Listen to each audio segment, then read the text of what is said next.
Hello and welcome to the Wheel of Crime podcast. This podcast is ran by two ladies who play games, mumble profanities, and laugh way too often. Also, this podcast does cover topics of sensitive nature, and as such, listener discretion is advised.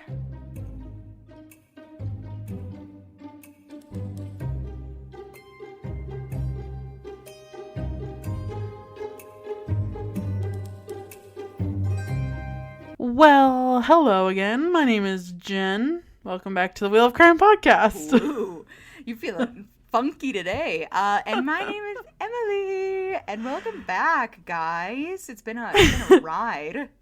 It has been a ride. I don't know. There's something in the air lately. Like, I think I was telling some people that I work with, I'm like, stupid is literally in the air. It's contagious right now. Like people being stupid or just stupid Yeah. shit? Because I mean both. Both. But you're 100% right. My week of work and talking to people, I'm like, there's some different dots are not connecting. Like, I don't know. People are just, I feel like, on a different level lately. I had to explain because I've had this since I had to get crowns, and then I pay for insurance, so then the crowns get sent to the insurance people, and I had to have a very interesting phone call this week where I had to describe to somebody that me having a hole in the top of my tooth is called a wear facet, and I know this because I asked my dentist what it was, and they were trying to tell me, this random person who works at an insurance company, that was actually an abscess, and I needed to get that fixed right away because that's going to be a problem. The problem is this crown is from back in October, and I know it's not an abscess because I'm pretty sure I would know if I had an abscess in my tooth. But what do I know? For sure. Apparently I know nothing. Is this person who works at the insurance agency also a dentist? But that's what I mean. This is why when you said like they're stupid in the air, and I was like, bitch, do I know it? Because I am not a dentist, but if I have to explain to somebody else who's not a dentist what an abscess is, it's a sad, sad day. Oh boy. I don't get it. People are just, they're on another level and it's making me cranky and I'm exhausted. And to answer the question you're about to ask, no, nothing new this week, just working, and that's it. That's all. Well, I gotta ask because life keeps happening and sometimes interesting things happen. But yeah, no, there was something else about the stupid in the air thing I was going to talk about, but I don't know. What did I do this week other than work and explain anatomy to people, apparently? Yes. So, I already ranted to Jen about this earlier because, of course, I did. But for our dear listeners, I have an issue with some of the books that are being written in today's world and are being published because the quality not very good. I don't remember the names of either of these books because I didn't read either of them, which is also known as DNFing for anybody who doesn't read, isn't a part of the reading community. But like, it's just like you pick something up and it reads as if somebody who's literally 14 sat there and wrote it. Like, it reads like something you would find on like a Tumblr blog back in like 2014. But it's a fully published book. Like, they'll be like 400 pages long, and I'm like, what did you do for 400 pages if this is how we're starting? Like, I don't imagine it gets any better. I feel like there's a lot of, there's a pipeline of Wattpad to published that I don't love. Thank you. That's actually a good way of putting it. If I wanted to read Wattpad, I would go on Wattpad. When I want to read a book, I pick up my Kindle. I am not interested in picking up my Kindle and reading a Wattpad book. Very different experiences. Totally different vibes. Both valid, but you have to be prepared for Wattpad if that's what you're gonna get yourself into.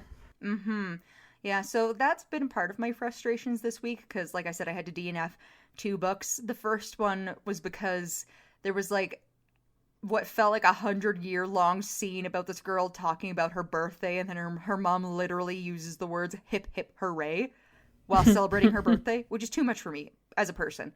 And then the second book was a girl who was trapped in a cave since the day she was literally born, But when she finally leaves the cave, apparently she's like super smart and a philosopher, and she reflects on her life in the cave as if she wasn't like literally chained and beaten for like 21 years. So I had to DNF that one too, because I had to draw the line somewhere.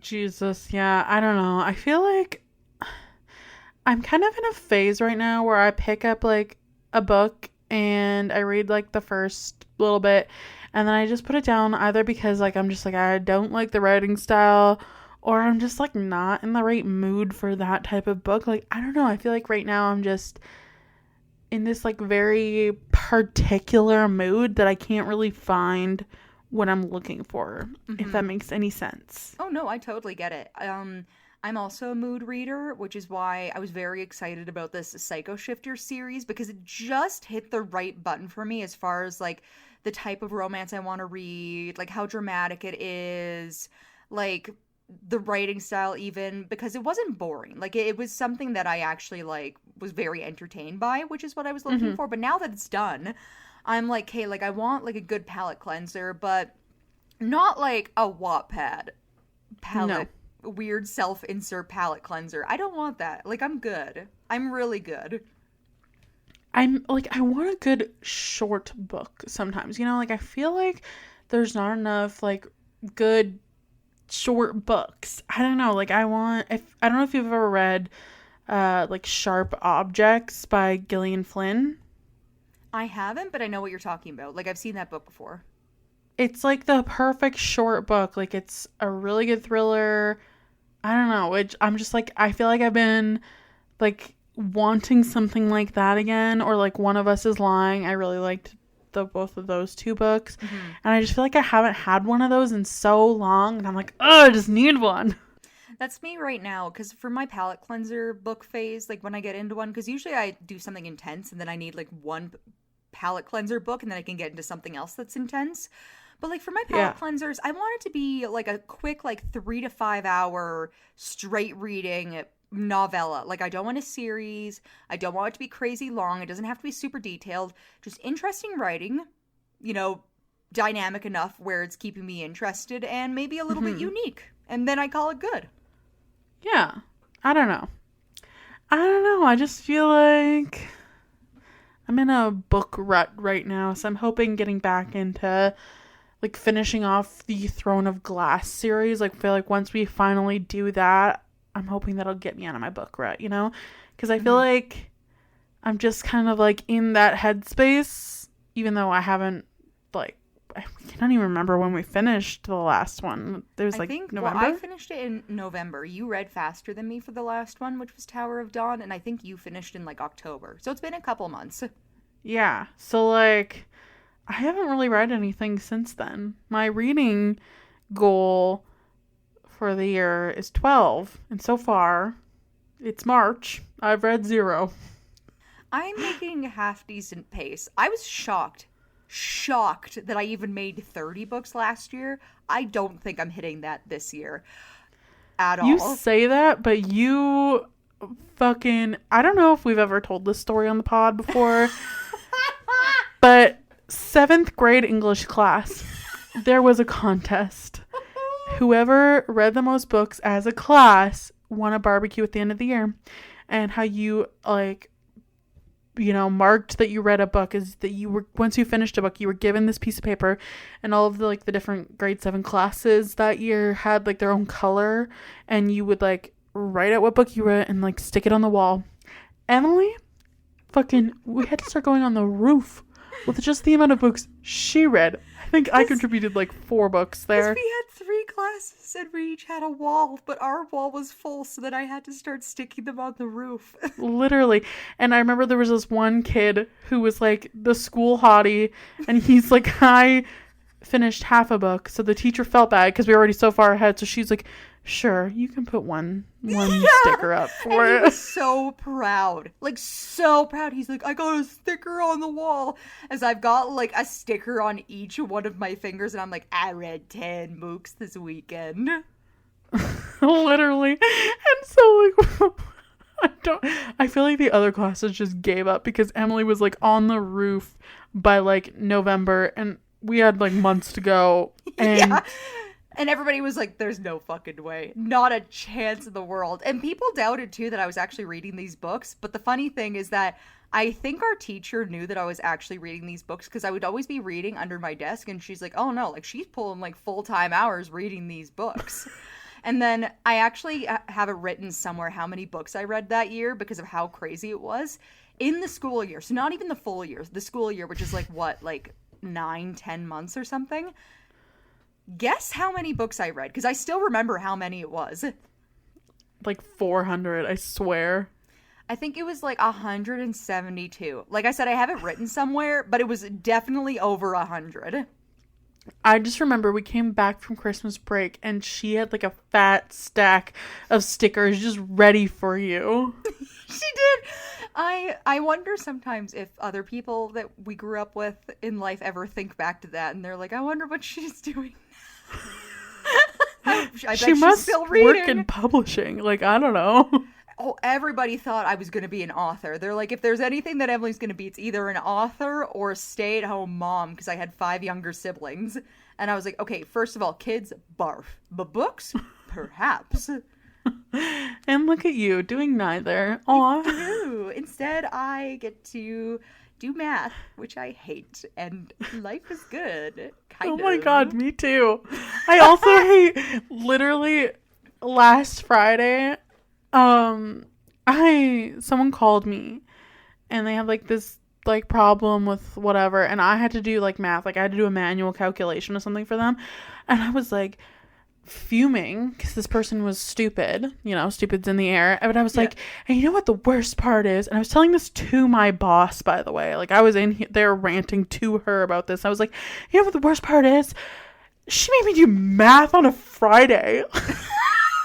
Not on a Friday! And I was like, that's my no math day. And this person had the audacity. The minute the clock hits midnight on Thursday, I don't even look at numbers until it's Saturday. Literally. And she's like, okay, Jen. Like, as if math's not, like, a major part of my job. No, first of all, that's hilarious.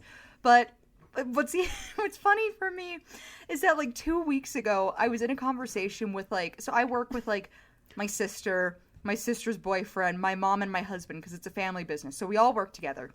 Yeah. And my sister's boyfriend brought it up, and he's like, it's so funny that the only person who can't do math in this circle of people here is the same one that does our payroll every month. And then everybody got really quiet and just started looking at each other. I was like, I know, I thought about that too. Crazy, right? Who gave me that job? I know. Weird. I'm like, I don't know how I ended up in the job I'm in now, because I'm like, I used to cry at the kitchen table when my mom would force me to do my math homework as a child. Like, I look at fractions and I get nauseous. like, how did I end up here? I know, crazy, right? I know this is probably not instilling confidence for anybody who's, like, now thinking, and they're like, oh my god, what if the person who pays me can't do math? They What probably if they're like Emily? Stress. Yeah. But anyways, we should get into our wheel of questions. Yes, ma'am. If you had to give yourself a wrestling stage name, what would it be? This feels like something I would need to marinate on for like a week. Well, on the spot, you gotta figure it out. What would yours be? I don't know.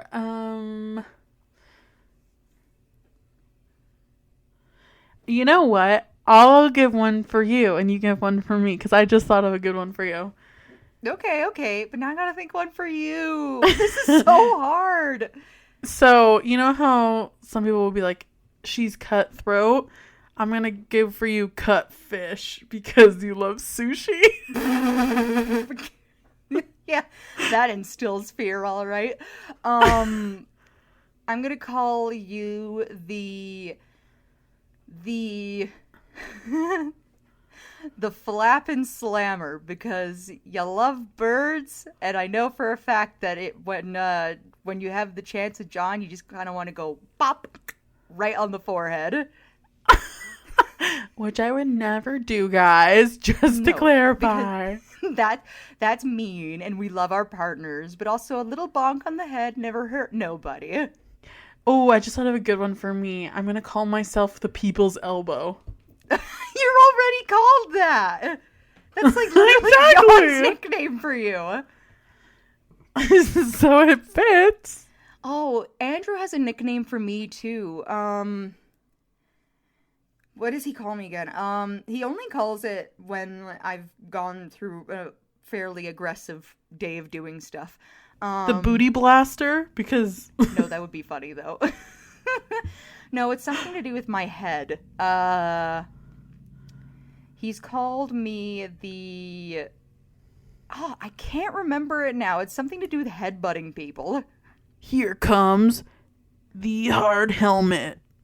Hard helmet and the people's elbow. Oh my god, we make a great team. The hard hat and the people's elbow. Duel Which is up even funnier, this 'cause week. I also- WWE Raw versus hard hat. See, and I also am the safety manager. So, I mean, it checks out.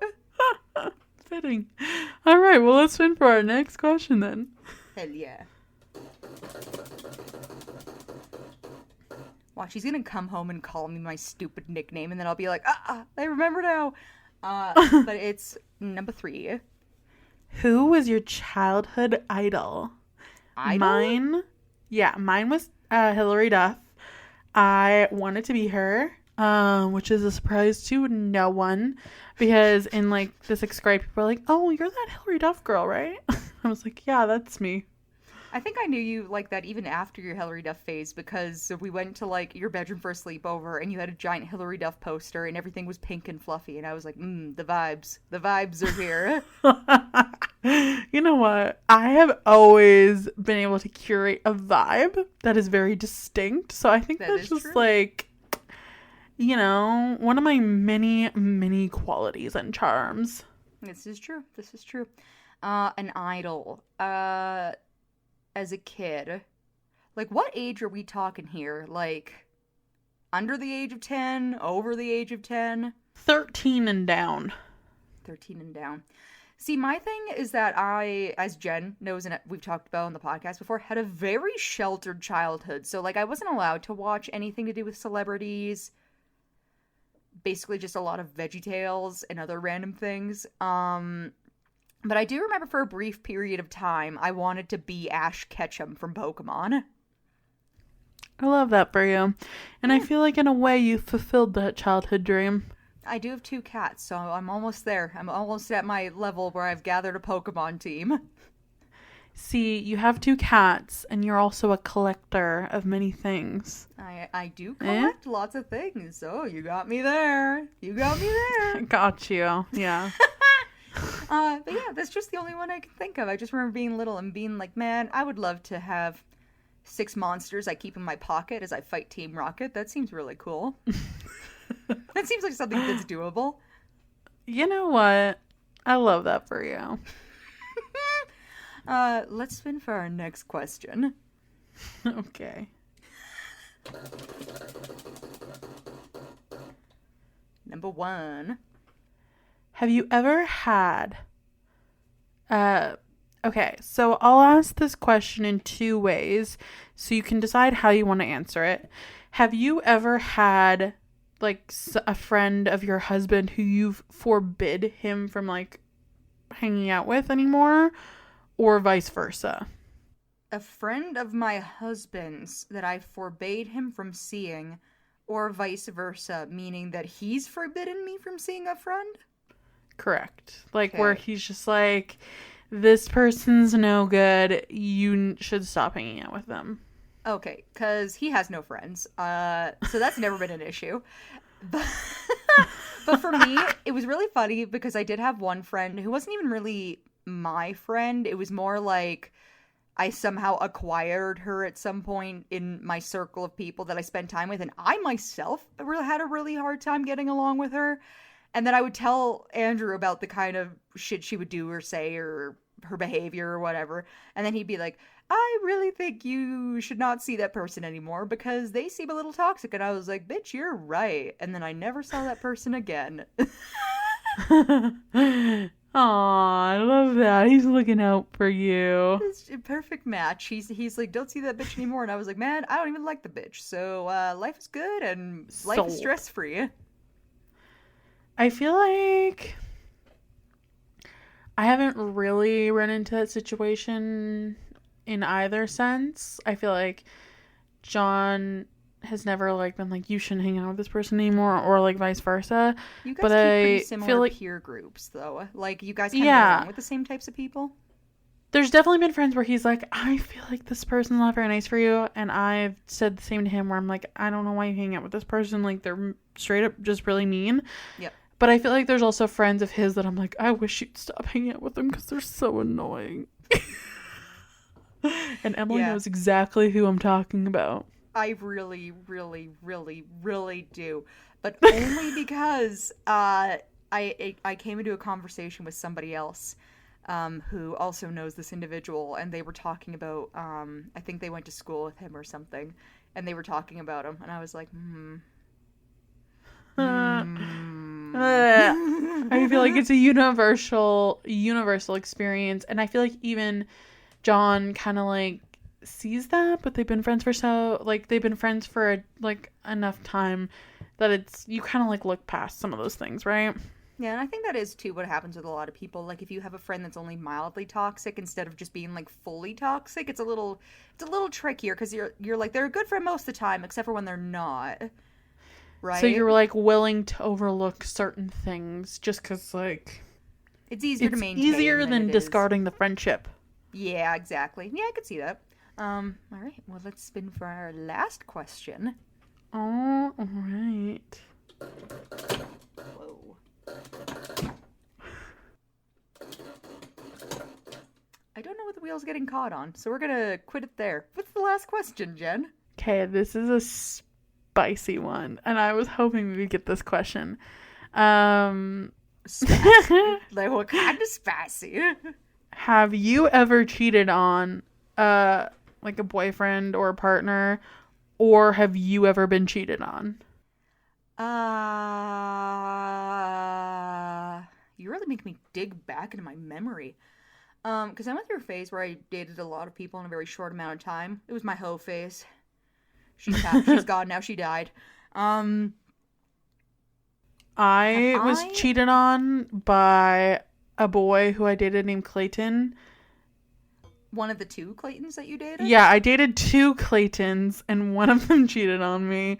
And it wasn't even the cute Clayton. It was the ugly one. I should have known. I should have known. That is so funny. I fucking caught him red-handed too. Our high school was next to this like community type place, and like my mom used to drop me off at the community place like on her way to work and then turn around there and drive to work because it was like quicker for her than like driving up to our actual high school. And so I was walking through the community center and I literally saw him making out with some other girl, and I was like, okay, cool, like I'll just go to science now, thanks bro. That's rough, dude. I did not know that. Terrible. Men ugly Clayton. Trash. Boo. That's why I'm using his real on name. Clayton. He sounds like a Clayton. I never met this person. Well, Clayton, if you're listening, you're ugly, and I'm over it, but fuck you. And I'm over it, but fuck you. I love that.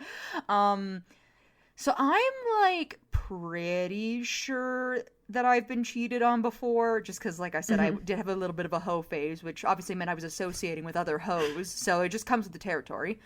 Yeah, of course. Obviously. And then, but I completely forgot about this until, like, you were talking about it. I've apparently cheated on somebody, but not known. Not known at the time, because I was seeing somebody, broke it off with them, 2 weeks later, was out on a date with somebody else, And then they messaged me being like, "Oh, hey, so and so saw you out with this person. Like, I thought I thought we were like a thing." And I was like, I literally did not know what to do. I was like, "I'm pretty sure I told you that like I wasn't interested in seeing you anymore and that we should just stay friends." See, that sucks. And I feel like But he also just I didn't don't get know. the hint either, because it was one of those things where like I read through my messages or like conversations that we had or whatever, and I was pretty clear about not wanting to see him anymore. But I think he just was like, "Oh yeah, she'll get past it. Like we're still together." And then when he heard that I was seeing somebody else, it was just like he was like, "No, she's cheating on me." Oh my god. And I was like, maybe I See, just wasn't I clear feel like enough. if you're on a break, like an established break, or you've broken up with somebody, and they see someone in that in-between time, even if you do end up getting back together, that's not cheating in my opinion. No, You're I don't think so. broken up. But that's the thing, though. It's called a break because you've broken up. Like you're maybe thinking of revisiting the relationship at another point, but that still means you're not in a relationship. It's not a half of a relationship at that point. You know what I mean? Yeah. And I feel like, I don't know.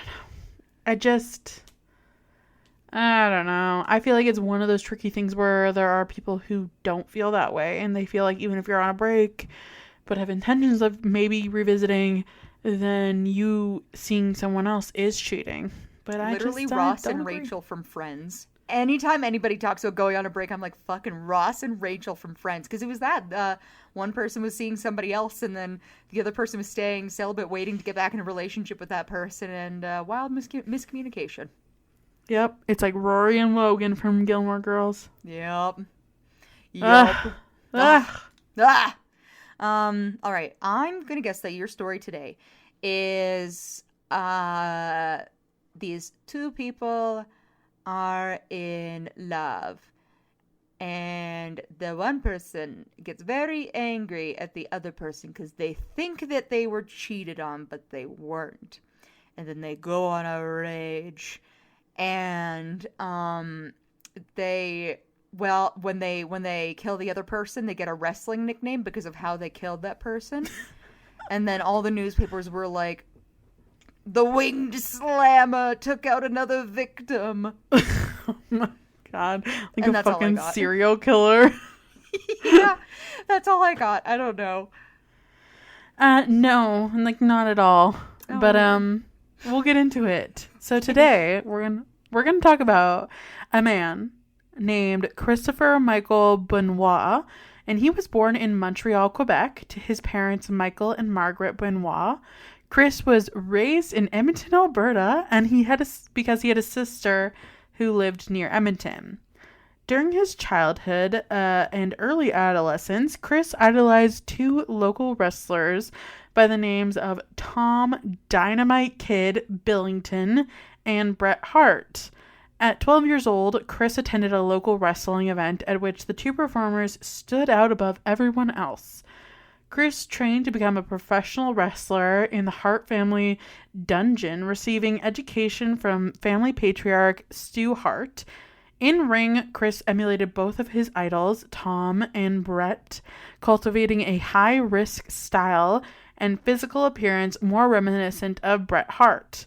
At the young age of 18, Chris made his World Championship Wrestling, also known as the WCW, debut in 1992.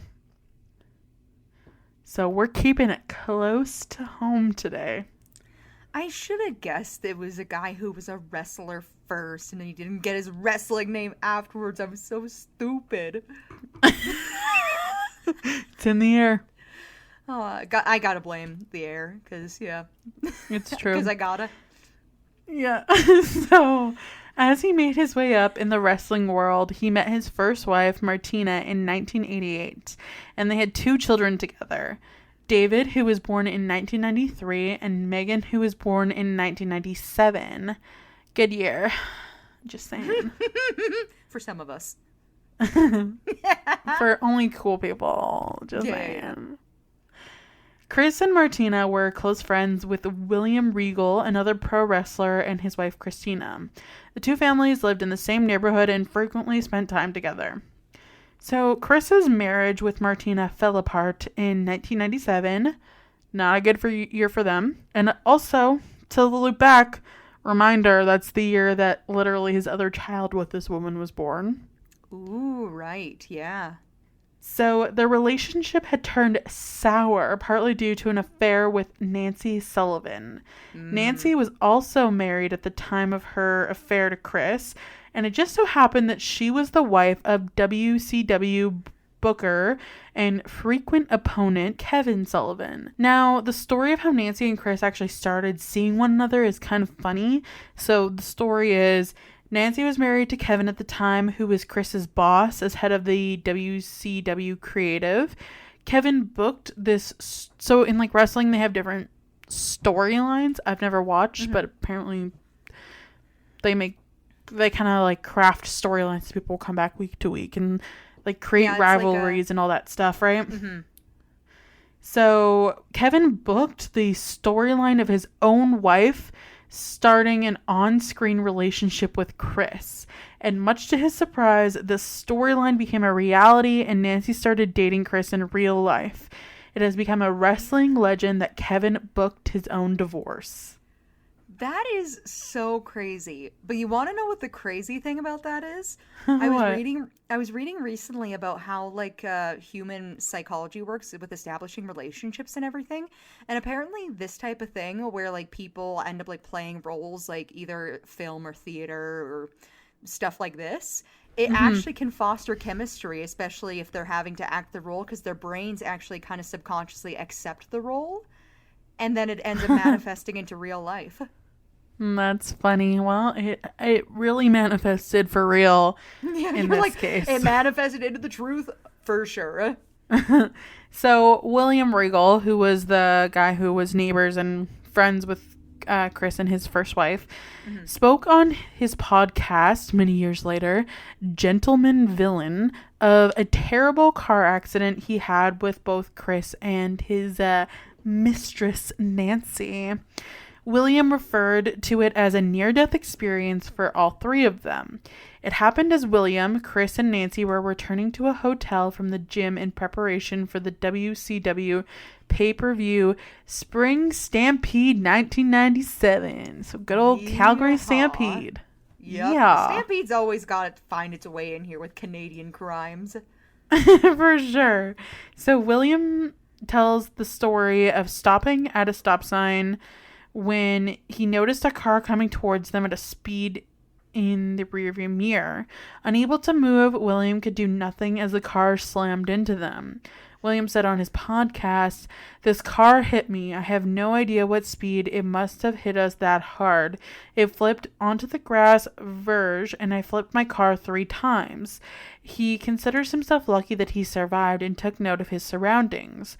"I was upside down with the roof crushed on my head. I looked across at Chris is hanging with his tongue out, and I looked across at Nancy and her eyes are closed. I think they're both dead." William somehow managed to kick his way out of the car and pulled both Chris and Nancy out through the window. Amazingly, everyone was okay, and both Chris and William wrestled that night on pay-per-view in spite of their near-death experience. Wild! Which, like, again, is a weird thing. Apparently people who get into accidents like this too try to, stick to as much of their normal routine as possible because of the trauma and everything. They're like, don't want to think about it. Just gotta keep doing what I gotta do. Pretty much.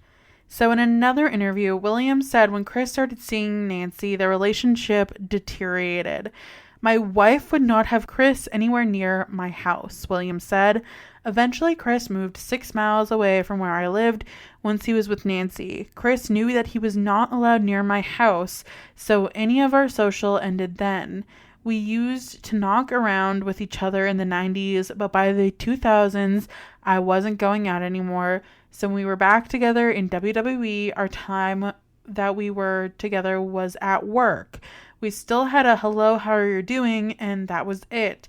He understood the situation at my home and that he wasn't allowed, and because we lived 6 miles apart, we never saw each other." So just kind of showing how, this relationship with Nancy has very much changed Chris's life. Very distanced now. For sure. So on February 25th, 2000, Chris and Nancy's son Daniel was born. And he was still married to his wife, by the way. When Martina discovered Nancy was pregnant with Chris's son, she was devastated and left her cheating husband. On November 23rd, 2000, Chris and Nancy were married, and he moved with her and Daniel to Fayetteville in Georgia. That's a big life change. For sure. Huge life change. Just pieced out to his other 2 kids and packed up with his new wife. I don't get how people can do that. I mean, obviously, because I've never lived that situation, but just wild to me. Yep. So in 2003, Nancy filed for a divorce from Chris, citing their marriage as irrevocably broken and alleging cruel treatment. She claimed that he would break and throw furniture around. She later dropped the suit as well as the restraining order that she had filed, which is interesting. Over the next 15 years, Chris became a wrestling legend, winning 22 notable wrestling titles. He worked for various pro wrestling promotions during his 22-year career, including most notably the World Wrestling Federation / World Wrestling Entertainment, which is the WWF and the WWE. He also worked for the World Championship Wrestling, which is the WCW, and Extreme Championship Wrestling, which is the ECW in the US, and the New Japan Pro Wrestling, the NJWP in Japan, and Stampede Wrestling in Canada. So many acronyms in wrestling. It's insane. It just goes with the territory, I guess. There's so many W's. Why are there so many W's? It's almost like it's about wrestling. Crazy. So, bearing the nicknames the Canadian Crippler alongside the Rabid Wolverine throughout his career, Chris held 30 championships between the WWF, WWE, WCW, NJWP, and the ECW and the Stampede. Oh my god. Whoa. He was a 2-time world champion, Chris having reigned as a 1-time WCW World Heavyweight Champion and a 1-time World Heavyweight Champion in WWE. He was booked to win a 3rd World Championship at a WWE event on June 24th, 2007. However, he never made it to that 3rd World Championship for reasons that we will get into shortly. I have a feeling it's not a car crash. Again. And no, definitely not. If it was a car crash, I'm sure he still would have made it. Probably. That's fair. All right. So Chris was the 12th WWE Triple Crown Champion and the 7th WCW Triple Crown Champion and the second of 4 men in history to achieve both the WWE and WCW Triple Crown Championships. He was also the 2004 Royal Rumbler winner, joining Shawn Michaels and preceding Edge as one of the 3 men to win a Royal Rumble as the number 1 entrant. Chris headlined multiple pay-per-views for WWE, including a victory in the World Heavyweight Championship main event match of WrestleMania XX in March 2004. He is also highly acclaimed to be one of the top 5 wrestlers of all time in history of pro wrestling. Basically, he was a really good wrestler with lots of accolades. And that's where I'm going to leave it. Which, weird for having that many things. And I don't think I've ever heard his name before, but I'm positive if I asked Andrew, probably also because he's 12 years older than me and this is more of his genre of thing, or decade of thing, he would probably know who this is. You know what? It's funny because my dad was telling me about this man, which is why I decided to look him up and do a story, because I was like, that's fucking crazy. Weird. Okay, I'm totally going to ask Andrew later and see if he knows who this person is. So, a lot of fellow pro wrestlers who knew and worked with Chris can attest that Chris's success came with a cost. Chris suffered a number of concussions during his long in-ring career, and during his time in the ring, it was not uncommon for wrestlers to take unprotected chair shots to the head. Like, people threw chairs at their fucking head. Oh yeah, I do that. I told you I had a head thing going on. I forgot to tell you it was also a chair to the head thing. Oh my god. She threw a chair on my neck. A chair at my neck. But like on the other side though, I can't imagine working a job where like unprotected chair to the head is like just like a given. They're like, yeah, you're gonna clock into work today and get a chair to the head, and you're like, okay, cool. I was kind of hoping that would happen. I'm prepared. So, concussion protocols were lax, and it wasn't uncommon for wrestlers to take no time off from a concussion.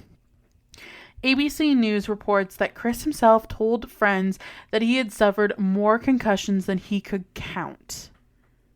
That's a lot. Which is just not good.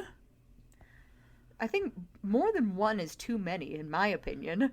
For sure. More than you can count, or, I mean, maybe you would just eventually start forgetting how many because of your head trauma, but... You gotta count on somebody else to know how many concussions you have. Wait, let me just call my friend. Literally. They know how many concussions I've had. That's crazy. Just phone a friend. I'm sure they know. Yep. So another potential factor in Chris's success was that he was allegedly using steroids. Many wrestlers of Chris's era have spoken out about using steroids. It was just a part of the game back then, and Brian Alvarez of the Wrestling Observer speculated that Chris had abused steroids for 20 years.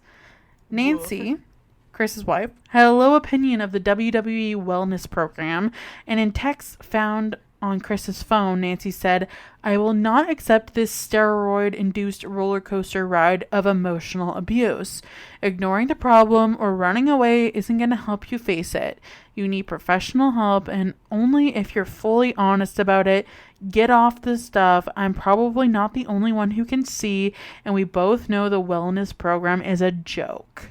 So it kind of seemed like maybe it wasn't necessarily condoned, but it was often overlooked by the organizations, is I think what they're insinuating. I mean, yeah, like, I can see that. So allegedly Chris had a testosterone disorder, and so he was being prescribed anabolic steroids, and Dr. Phil Austin, Chris's personal physician, in a 12-month period ending in May 2007, wrote 7 prescriptions to Chris, each dispensing a 10-month supply of testosterone sapionate, and the total dosage, if broken down by month, is, quote, in excess of 50% of the Food and Drug Administration dosage guidelines, according to government experts. However, I will say that Dr. Phil Austin does dispute that and says, oh, of course he was prescribed the correct amount. So then how would he get it, though, if he was prescribed the correct amount? And, okay, this is a separate gripe, but I feel like there's a lot of celebrities who OD on prescribed things. The part that has always, like, stuck out to me that I can never quite understand is if you're literally over prescribing something to someone, how is there not, like, a double check with, like, pharmacists where they, like, literally just don't fill the script if it's obviously way over, like, the government standards, you know? See, I've wondered that too, because even, like, for example, I get medication for cold sores because I've had them since I was born, and I get crazy flare-ups sometimes. Yeah. But even for me, like, to get a prescription for cold sore medication and bring it in, I had one time where it happened where, like, rather, because I take 2 different types of medication usually, there's, like, a topical and then an oral medication. I got prescribed the oral medication twice, and they wouldn't give it to me because they believed it was too much to prescribe me at one time. And I had another time with iron supplements because apparently people buy iron supplements in excess of a certain dosage to make other drugs sometimes. I don't know, meth? I don't know. And they wouldn't give it to me either because they were like, nope, too much iron. It gives a flag in our system. Like, this is a potential health risk to you. And I'm like, if that's happening to me and I'm just some bitch, like, how is this other over prescriptions happening for other people? I know, right? Like, I don't know. Maybe the U.S. system is different, or maybe it was. It's gotta be. I don't know. It's weird. Though. And I've always wondered that. But anyways, I digress. So alongside the head injuries and potential steroid use being a downside of his job, Chris was also really hard on himself, and he would punish himself if he made a mistake in the ring. On his podcast, Talk is Jericho, Chris Jericho told a bizarre story about working with Chris in New Japan Pro Wrestling.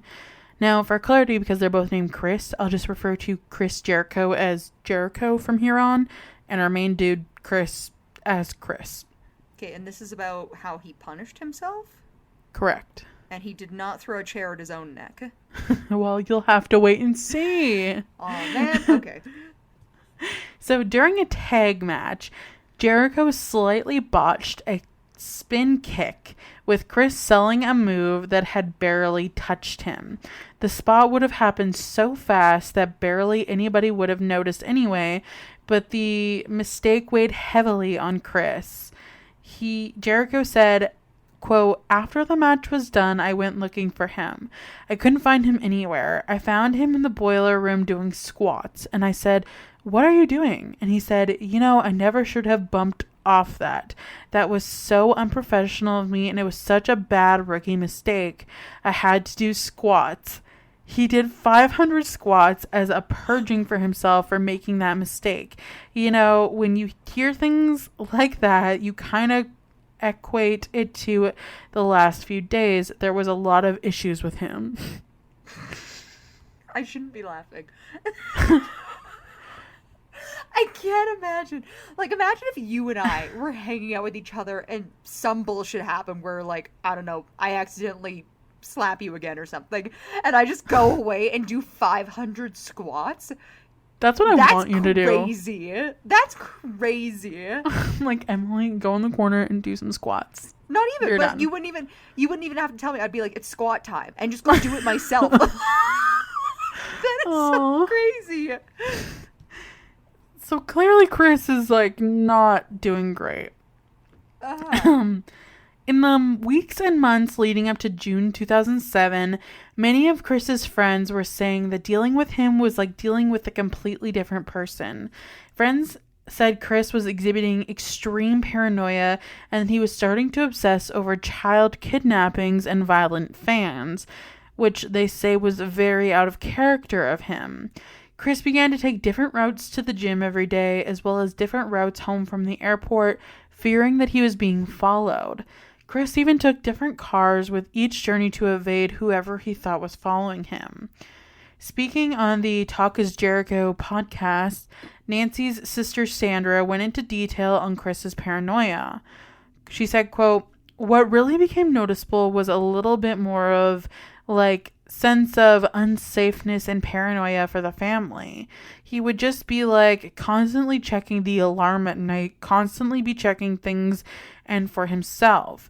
He used to be fairly laid back about stuff like that. There was never any issue like that, so when it did start happening, I noticed immediately. I still kind of look back on it. Was it a precursor to everything that happened? I don't know." Spooky. That's so ominous. So over the weekend of June 22nd, 2007, Chris uncharacteristically missed a WWE event. Late at night on Friday, Chris snapped, and he killed his wife in the upstairs bedroom in their house. Ooh. Nancy's limbs were bound, and her injuries showed that Chris had pressed his knee into her back while pulling a cord around her neck, strangling her to death. Ooh. According to the police report, her arms were restrained with cables and her feet were duct taped together. A balled up combination of tube sock and tape was also found in the kitchen trash and appeared to be soaked in dried blood, which led police to believe that it was being used as a makeshift gag prior to her death. Weird. Which, it only gets worse, so just brace yourself.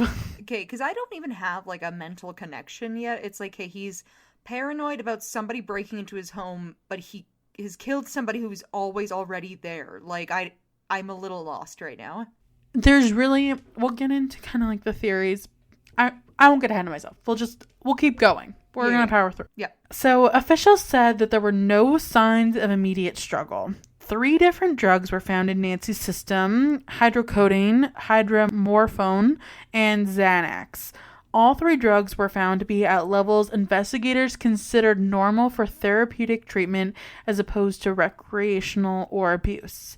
A blood alcohol level was found to be at 0.184, and Chris Sperry, the medical examiner, added it was impossible to say whether any of the blood findings were due to ingestion of alcohol or the post-mortem process. It was also ruled out that Nancy was sedated by Chris before she was murdered. So she was like fully awake and aware while this was happening. Well, that's unfortunately terrible. Yep. So the next morning, Saturday, Chris drugged his 7-year-old son Daniel with Xanax, leaving him unconscious, and then Chris brutally suffocated him. Daniel had internal injuries to the throat area, showing no bruises. Daniel's body had also started showing signs of decomposition, but not nearly as far along as his mother's body. It was later alleged that Daniel had Fragile X syndrome, and that was the cause of domestic problems in Chris's family. It was also suggested that the needle marks on Daniel's arms were the result of growth hormones given to him because Chris and his family considered him to be undersized due to Fragile X.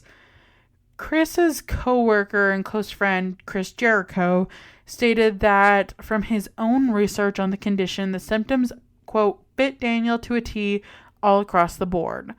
Concerning those who had publicly stated that they had no knowledge of Daniel having the condition, Jericho said, if Chris had decided that he wanted to keep it to himself, you wouldn't have been able to pry that out of him with anything. Despite Jericho's initial statements regarding Daniel, he later stated in his 2011 book, Undisputed, it turned out that Daniel didn't have Fragile X, but at the time it made sense because I was grasping at straws. District Attorney Ballard later released a statement saying that a source with access to Daniel's medical files found no mention of any pre-existing mental or physical ailments. Likewise, Daniel's teacher reported that he was on par with other students and not about to be held back as previously thought.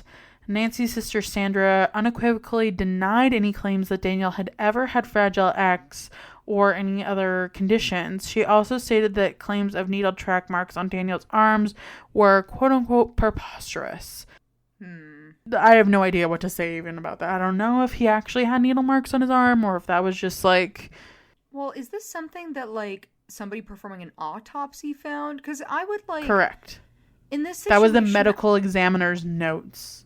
I would be inclined to go with the medical examiner's notes because they're going to know what that looks like versus somebody in the family who may not want to necessarily believe something was going on. I definitely see your point. I don't know, but I'm kind of inclined to also believe that, but nothing's been confirmed. So I'll just put that out there. Okay. So Gotcha. Chris left a copy of the Bible by each body, which Nancy's sister Sandra later remarked as very strange because the family wasn't very religious at all. And at about 3:30 p.m. on Saturday, so the same day he murdered his son, fellow wrestler and close friend Chavo Guerrero received a voicemail from Chris's phone stating that both Nancy and Daniel had food poisoning and that he would be late for that night's house show in Beaumont, Texas. Chavo called Chris back and found that Chris sounded tired and groggy as he confirmed everything that he had said in his voicemail. Chavo was quote-unquote concerned about Chris's tone and demeanor and called him back 12 minutes later. Chris did not answer the call, and Chavo left a message asking Chris to call back. Like 15 minutes later, Chris called Chavo back, stating that he had not answered the call because he was on the phone with Delta Airlines changing his flight. Chris stated that he had a stressful day due to Nancy and Daniel being sick from food poisoning. Chavo then replied with, "All right, man, if you need to talk, I'm here for you." Chris ended the conversation by saying, "Chavo, I love you." And during a 2014 appearance on Chris Jericho's podcast, Chavo said that Chris sounded off when he talked to him, especially when he said, "I love you," with emphasis. So he was like, I got a funny feeling about this one. Yeah, he's like, something's fishy. Something's not right. Something's not quite right here. Yeah. So the next day, on Sunday, June 24th, Chris died by suicide, creating a noose from the end of a weight machine cord to hang himself. Okay. Huh. Well, it was already weird because when he mentioned that he also killed his son, I was like, this is giving me Family Annihilator vibes. Well, I mean, he already was at that point. But then to also do himself in at the end, like, I don't know. That still seems weird to me. Yeah, so Chris was found by the police hanging from the pulley cable, and at the time of his death, it was revealed that Chris's body contained 10 times the normal levels of testosterone, which is incredibly high for any normal man, and is a huge indication that he was allegedly abusing steroids. Gotcha. So then, like, the only thing I know about steroids is that when dudes juice themselves up and go to the gym, they act like animals and throw weights around, and I get annoyed with them. So then but, like, that's usually just, like, a minor, like, they've taken slightly too much. So if he took, like, a lot, like, what would that even mean for, like, side effects? Well, that's, like, we'll kind of get into this in a minute, but that's usually what they call roid rage, which is when people go fucking crazy because they've taken too much steroids. You know, I fully saw a guy once because so for any of our listeners who haven't been here for a while, who might be newer, I've worked in the fitness industry for like the last 6 years. And so for a time I was literally fixing fitness equipment, and I would need to be in the gym fixing stuff, like ripping treadmills apart and doing other things while other people are working out. And I fully saw a guy one time, and he picked up an Olympic bar. So, like, just, you know, the bar with the plates on the side. And he was doing, like, chest presses. But he was standing up while doing them. And I was like, this is the weirdest thing I've ever seen in my life. And there was just, like, this point where, like, you could see in his face, like, past the sweat and the red puffiness that he was just kind of mad about something. And he fucking turns around and he goes, "Rah!" and, like, threw this thing across the fucking gym. And, like, thankfully, not that many people in there. I think it was literally me and, like, 2 other people. But we all looked at each other. We're like, what the fuck is that? Because he fully just, like, across the area where people usually stretch, where there's just, like, mats and everything, he just went, "Rah!" and threw this bar across the room, put giant holes in the floor. It was the craziest thing I've ever seen. Honestly, I kind of get it. Like, I feel like sometimes I want to do that. It was one of those moments where I was, like, thinking about it, and I was like, never in my life did I ever think I'd see something like that. What an interesting life I live. Oh my god. This is the same place I told you and our listeners about in a past episode where a man dressed up in a Spider-Man costume asked me out on a date. This is the same place that happened in. So I hope you haven't been back. Like, what bad vibes live there? Right? In case the listeners were curious about, like, where the fuck I saw this. It was the same place as Spider-Man guy. So if that tells you anything. Horrendous. Yeah. So back to Chris. Nancy's sister Sandra said that Chris's computer search history showed that he had researched the quickest and easiest way to break a neck. It also later revealed that Chris had Googled a Bible story about Prophet Elijah and, quite morbidly, the resurrecting of a dead body. When nobody from WWE had heard from Chris in over 24 hours, Chavo showed the messages he got from Chris to WWE management, and the WWE then called the police, who discovered the 3 bodies at the house. A suicide note was not discovered during the initial investigation, but one was later discovered in a Bible that had been among Chris's possessions that were sent to his first wife, Martina, and their 2 children in Canada. Chris's father, Michael, stated that Chris had left a, quote, handwritten notation in there saying, "I'm preparing to leave this earth." Okay, so he had been thinking about this for a while then. Weird. That's how it would seem. So, neuroscientist and former wrestler Christopher Nowinski stated that Chris may have been suffering from repeated untreated concussions throughout his wrestling career, ultimately leading to an unstable mental state. Nowinski was quoted saying that Chris was, quote, one of the only guys who would take a chair shot to the back of the head, which is stupid. That's a fair thing to say, I think. You know what? If the professional thinks it, then I'm compelled to agree. Aye to that. So tests conducted on Chris's brain by Julian Bales, the head of neurosurgery at West Virginia University, showed Chris's brain was so severely damaged it resembled the brain of an 85-year-old Alzheimer's patient. Other tests concluded that Chris's brain tissue revealed severe chronic traumatic encephalopathy and damage to all 4 lobes of the brain and brainstem. Julian and his colleagues concluded that repeated concussions can lead to dementia, which can contribute to severe behavioral problems. Chris's father said that the brain damage may have been the leading cause of the double murder-suicide, but a statement released by the WWE described this as quote-unquote speculative. So they were not convinced.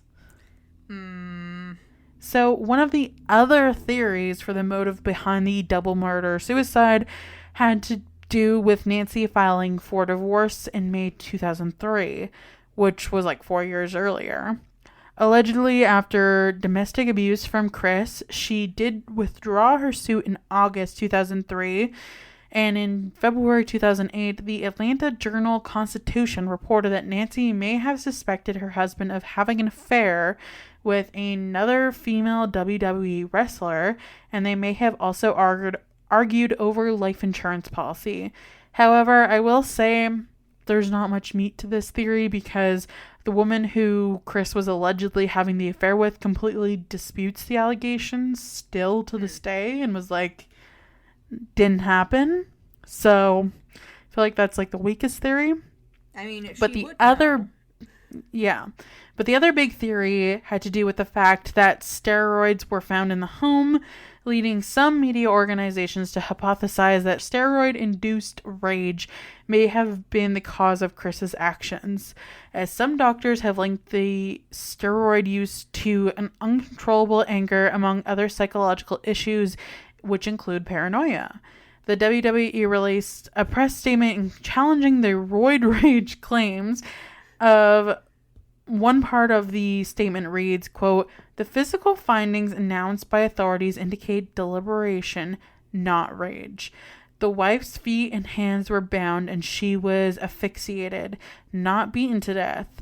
By the account of the authorities, there were substantial periods of time between the death of the wife and the death of the son, again suggesting deliberate thought, not rage. The presence of a Bible by each is also not an act of rage." So WWE attorney Jerry McDivitt cited evidence of premeditation in addition to the lack of a toxicology report and the fact that the steroids found within Chris's home were legally prescribed, even though they were overprescribed. I'm a little dicey on that one. Yeah. So a memorial for Nancy and Daniel took place in Daytona Beach, Florida on July 14th, 2007. Both were cremated and their ashes placed in a starfish-shaped urn for Nancy's family. Chris was also cremated following a private memorial service in Ardrossan, Alberta. Whoa, that's a small town. Yeah, on August 6, 2007, but the fate of his ashes have not been publicly revealed. And that's it. So I really want to know, Wait, which that's theory do you everything? believe? Like, why do you think he did it?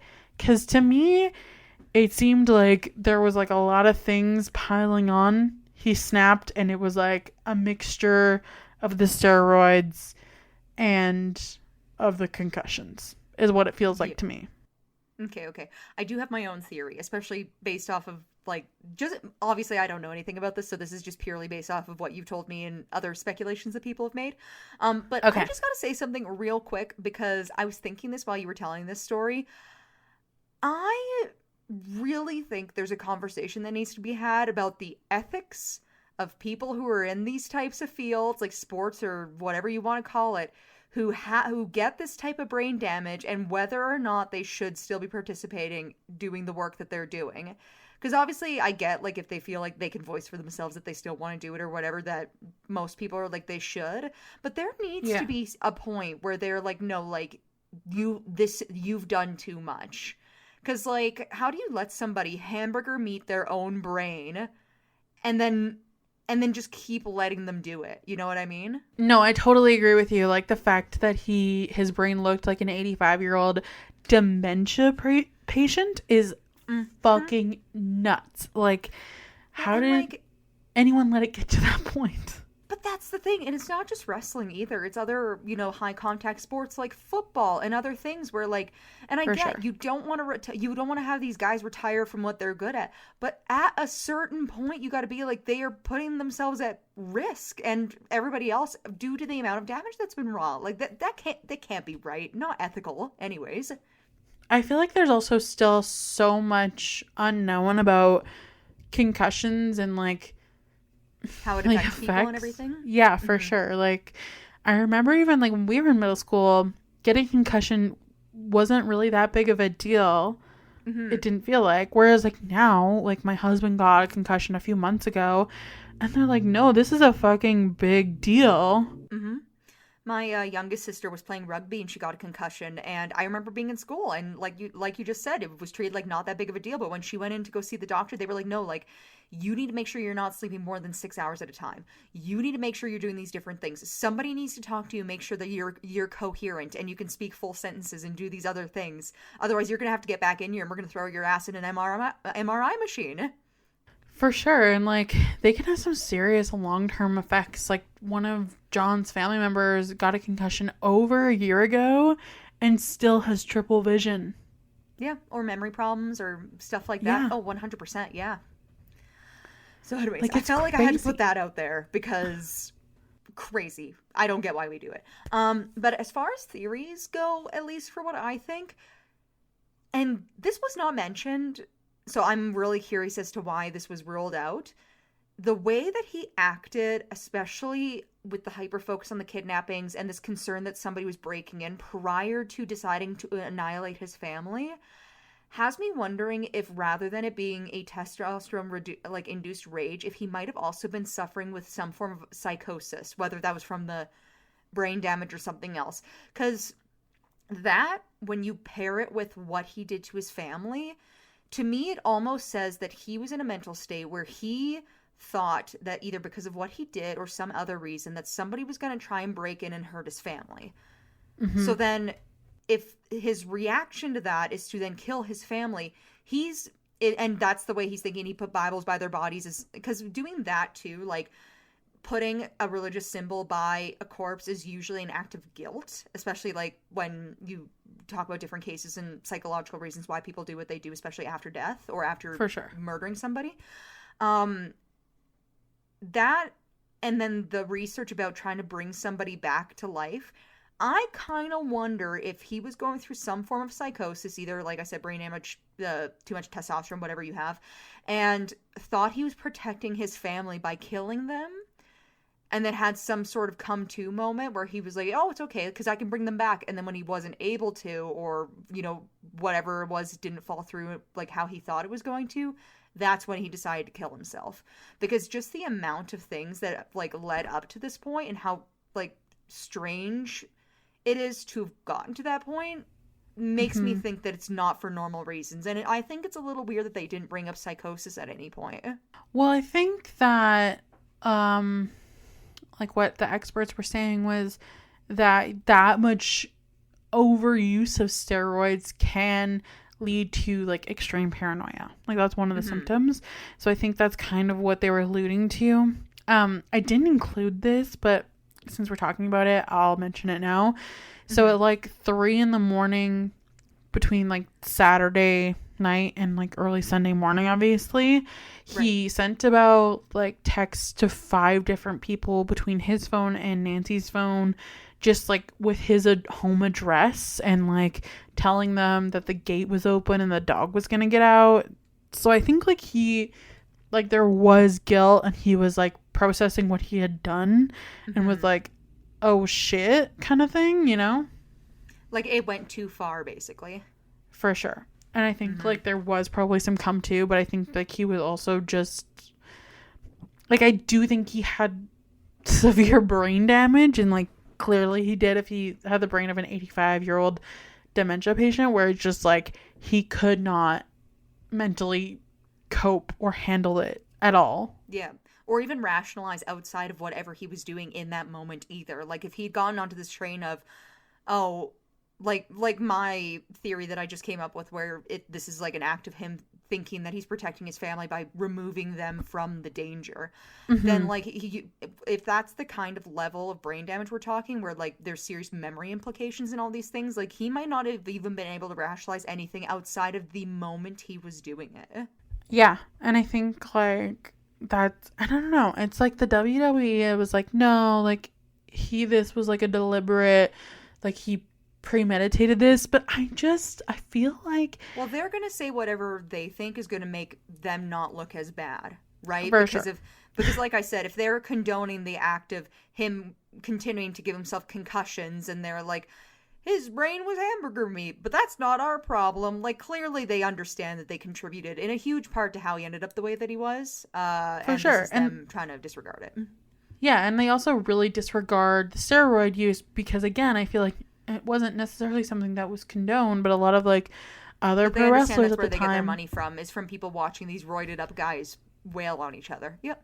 For sure. So I feel like they were just trying to, in my opinion, find some other theory that fit the narrative. But I genuinely do feel like neither of us are experts, so don't take this too seriously. Allegedly, everything is alleged, okay? Yes. But yeah, I genuinely feel like he was having like a mental break, and he had so much brain damage that he just couldn't even begin to cope. Well, this is why when you were like, oh, which is it that you believe, if it was the testosterone or the brain damage or whatever, I think it was a combination of lots of different things. It could have even been a mysterious third factor that nobody knows about, like kind of what you talked about with there being potentially an interpersonal issue, or some oncurring fight going on, or some kind of other tension. Like, it's hard to say because literally the only people who know are no longer with us. For sure. Rest in peace, everybody, of course.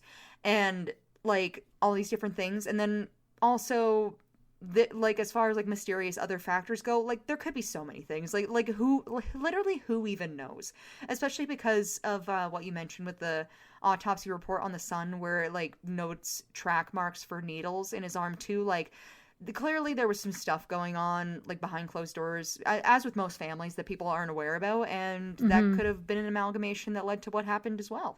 For sure. And I think like also this case is interesting because, like, from the outside perspective, like, he's a super successful wrestler. Like, he misses work randomly, which is out of the blue for him, and seemingly just fucking snaps. So it's kind of like, why, Which to me, again, says I think there was clearly something else going on, and it's either something that people didn't want to talk about because it would mean blaming or drawing attention to other parties or people involved or something, or something that we just genuinely don't know about because it was an interpersonal issue. But that's what I think. I think it was a combination of factors, and I think that there could be lots of reasons as to what happened and all that. But as far as things go, like, I think, like, I'm pretty confident with my theory based off of what you just told me.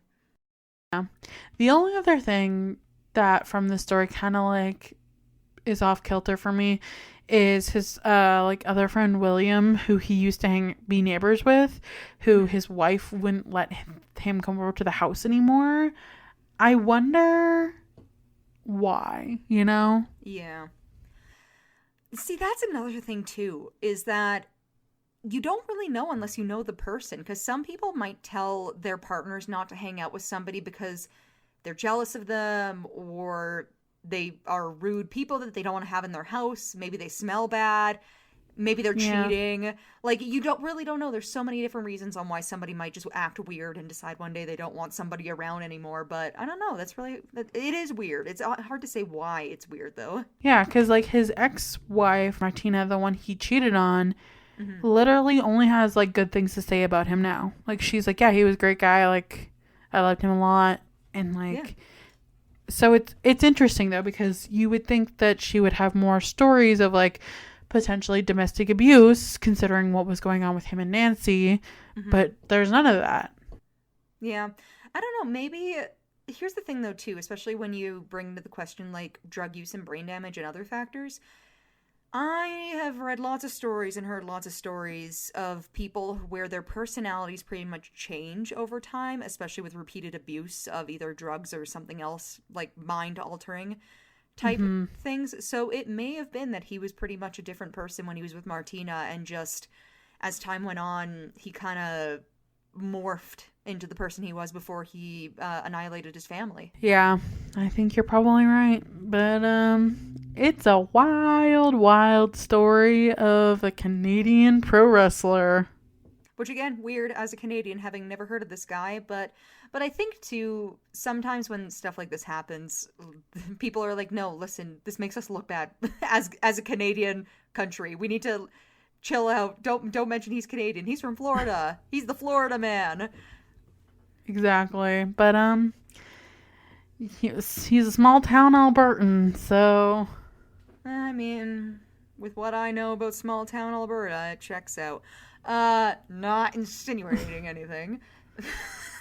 But yeah, that brings us to the end of today's episode. If you like this episode, you can leave us a review on wherever you listen to our podcast. It's greatly appreciated. We don't do this for money. We do this for fun and because we like you guys. So 5 stars is appreciated. We do it for love. Do for love. We have a website, which is www.wheelcrime.com if you want to check us out on there. And we have a Patreon if you have so much love in your heart you want to donate financially, because that's cool. And that's on Patreon, which is at Wheel of Crime. We have our email, which is wheelofcrime@gmail.com, in case you want to message us in and be like, wow, you guys sound beautiful, because we would appreciate that too. All the love to go around. And then we also have our social media, which is Facebook, Twitter, Instagram, and TikTok, all at Wheel of Crime. And as always now, we have our form up on our social media for listener stories, as we're doing them semi-regularly now. If you would like to write in, and this can be about anything crime, spooky, paranormal. We kind of cover a lot of different stuff on this podcast, being the Wheel of Crime. It's a spectrum. So if you have something to submit, feel free. You may make it into our next listeners episode. We don't currently have one planned right away, but once we got one kind of set up, we'll let you guys know a day and a time. And in the meantime, if something kind of tickles your fancy and you want to tell us about it, you can submit on our forum, which, like I said, is on our Facebook, Twitter, Instagram, and TikTok, available for your viewing pleasure and submitting pleasure. Yes, that's it. That's all. And we'll see you next week for another new episode. Okay, bye. Bye.